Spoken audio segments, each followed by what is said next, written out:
Have you ever wondered what games you should keep or you should lose? Find out here at Purge Reviews. Have you ever wondered what games you should sell or you should use? Find out here at Purge Reviews. Find out on our top 10 list what games you cannot miss. Don't forget to subscribe to Purge Reviews.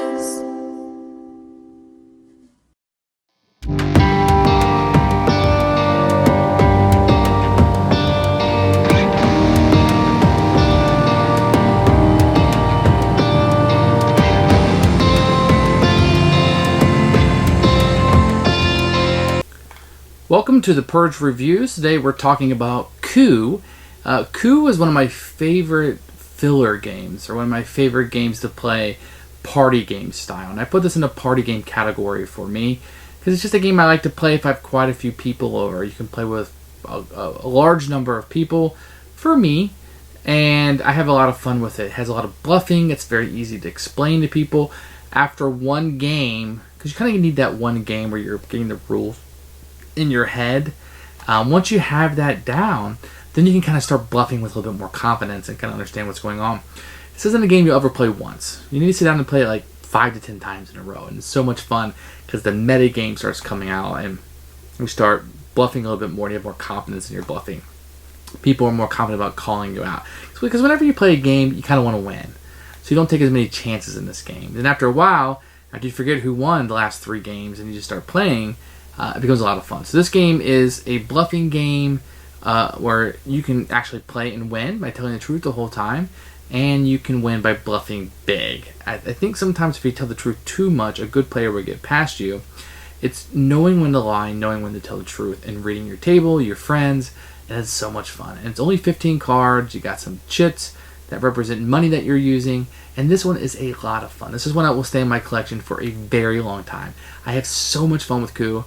I think you will too. This is an insta-buy to me. This is a classic game. I think this is one that you'll want to keep in your collection.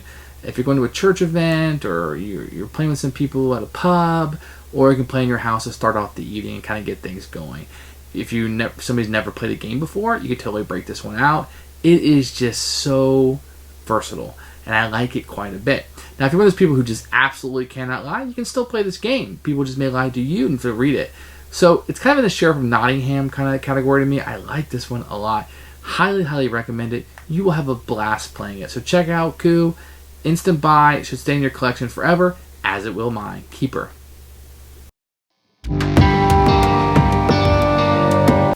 Coup's a very simple game. You can tell it's a very portable game.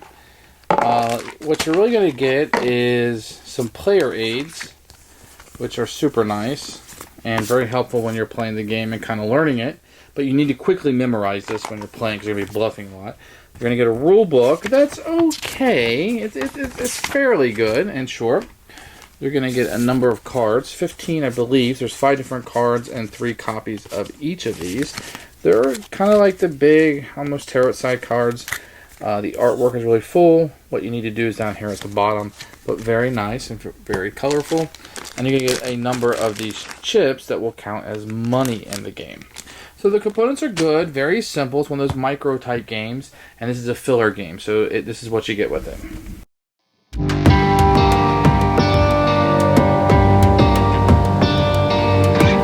The rules for Coup are very straightforward. You kind of have to download them. There's 5 different cards, knowing how they do, what blocks and what cancels.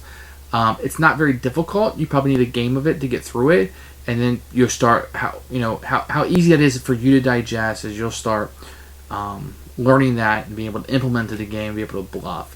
If you get 5 players who kind of know what they're doing and are able to bluff in this game and have a good time, this game can just be out of the world fun. But it works with everybody. The rules are simple. It's not a whole lot of rules you have to go over.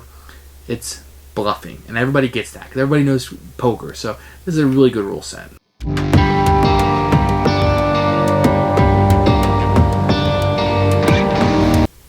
So this is normally how I would teach the game. There's 5 different cards in the game and 3 different ones.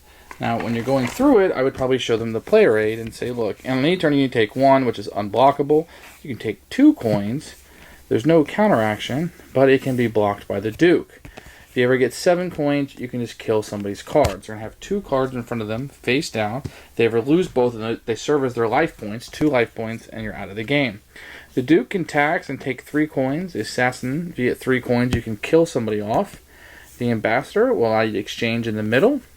He also blocks stealing, because the Captain can steal, take 2 coins from another player, but he can also block. So these 2 guys can block the Captain, and the Contessa can block the Assassin, so they kind of block each other.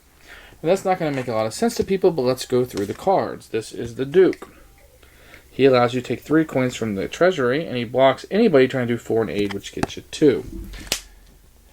The Assassins, if you ever get 3 cards, she will allow you to assassinate another player. They have to immediately give up one of their cards, theoretically, unless they have the Contessa, which will block the Assassin. So those 2 kind of work together. Now, both these guys, the Ambassador or the Captain, can block a Captain. So what does he do? He steals 2 coins from another player, but it can be blocked by anybody having a Captain or an Ambassador.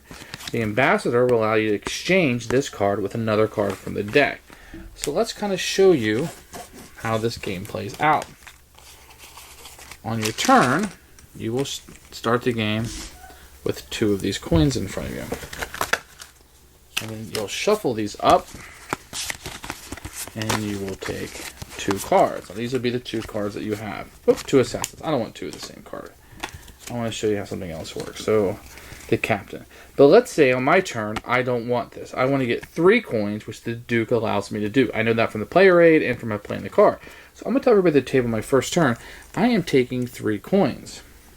Because I am the Duke. I'm not the Duke, but they don't know that I'm not the Duke. But I'm claiming to be the Duke. So, what somebody could do is to make a call bull on me and say, you are not the Duke.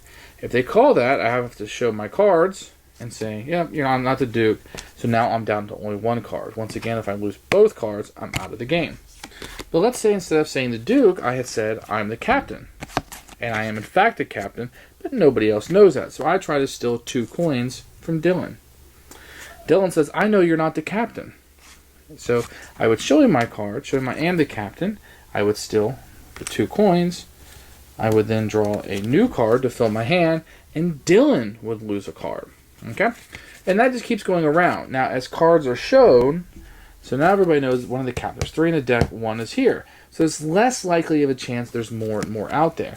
And if you ever get something like, say, 2 Assassins are out front, and I'm holding an Assassin, and somebody claims to be an Assassin, I know they're wrong, so I can call them. So there's some deduction that goes on throughout the game. And that's kind of how it works. It's again going to be played in about 10, 15 minutes, sometimes even quicker. But you're just bluffing to get what you want. You got to remember what other people have claimed to be, and then you're just going to be calling them. Now, one of the most dangerous ones to call is the Assassin. Because if you're wrong, you will lose a card for blocking them, and then she will assassinate a card. So the Assassin can put somebody out of the game really quickly.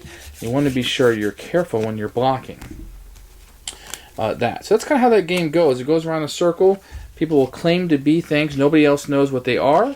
And if you get called, you show it. If you're right, they lose a card. If you are bluffing, then you will lose a card.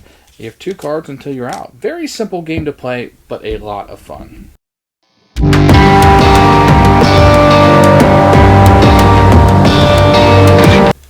Who should buy this game? I think every gamer should have this in their collection. I think this game is versatile. I think it's going to fit for a lot of people, new gamers, people who played games their entire life, people who've just been playing a few years. If lying or bluffing really bother you, I guess that's the only people that's going to turn off. But for me, this is one of my favorite party games, one of my favorite games to pull out when people haven't played a lot of games or want to play something lighter. I go to Coup a lot, so I highly, highly, highly recommend this game. Insta buy if you don't have this one. Please do so immediately.